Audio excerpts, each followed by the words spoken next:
Hello there, I'm Black Bright, and I wanted to talk about the news that the gentleman who allegedly had a crossbow was shot dead by police.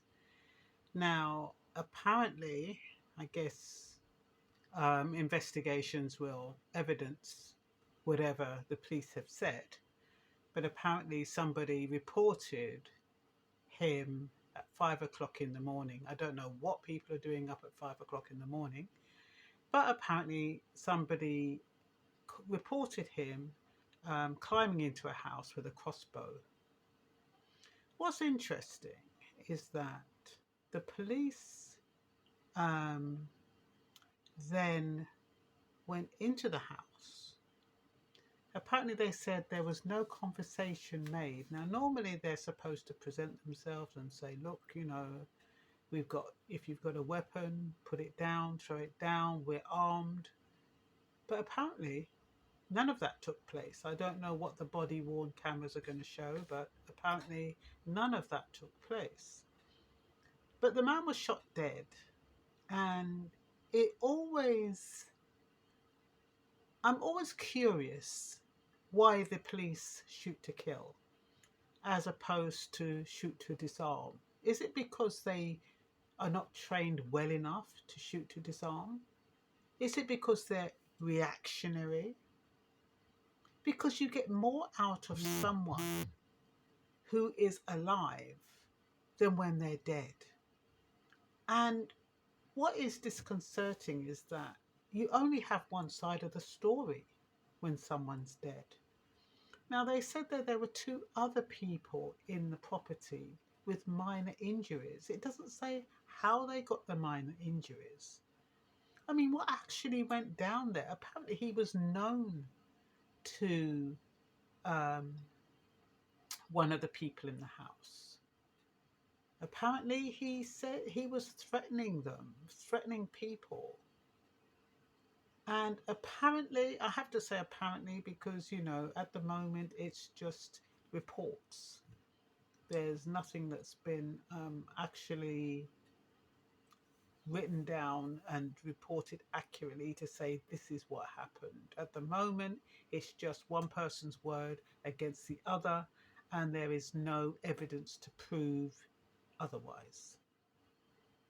So I'm just curious because they said that they found a crossbow, a knife, a sword, and a hatchet were found after an armed man was killed by police. The Independent Office for Police Conduct, IOPC, says. Now, I'm wondering to myself, did this man who's going into a house, at first I thought he was in his own house. And I don't know what I thought, but I thought he was in his own house. I thought somebody had reported that he had a weapon, and then the police went in there and shot him. But apparently he was climbing into somebody else's house. So where did this knife and sword and hatchet, where did all that appear from? Did he have it all on him in a bag or something? And when you think about how big a sword is and how big a crossbow is, it must be really difficult to be climbing in a window with all that gun. And I mean, why would you need all of that? But anyway, this is what the report says. Crossbows, a knife, a sword, and a hatchet were found after an armed man was killed by police. Now, when they say found after an armed man was killed by police, they don't say where they were found. They don't say it was on him or in his bag or he was about to use it. No, nothing. It then goes on to say armed officers were called to Surrey Quays, South London, just before 5 a.m. GMT after receiving reports a man armed with a crossbow was trying to get inside a property, the Met Police said. I'm thinking to myself, trying to get into a property. Does that mean he didn't actually get into the property yet? And from the time that he was trying to get into the property, how long did it take for the police to come? Actually, the police come very, very quickly when weapons are involved. I think that is the quickest turnaround time. You tell them that somebody's just robbed you, they can take goodness knows how long. You tell them that somebody has a weapon, they're there within minutes with armed police officers. And you better be sure that that person has a weapon, because that person may not live to tell the tale otherwise. Because for some reason, when police think that somebody's got a weapon, they have no mercy. There's no second chances. You do not have a chance to say, oh, I don't have a weapon. It's over for you. It's over for you. And the slightest little twitch that you make, even they could imagine a twitch and you could be dead. Because they're so fearful for their lives, and you've got police officers that are so frightened. They've been trained to use a gun, but mentally they're not ready. They're not like soldiers and people who have actually been trained to shoot in a measured way. The police officers that aren't police, they're very emotional and very emotive. So when they are in that kind of situation, it's like they go crazy. It's like they go crazy. You do not stand a chance. Anyway, the 30-year-old man, just 30 years old, who was wearing body armor. I don't know what body armor is. What's body armor? Is it like a shield? What is it?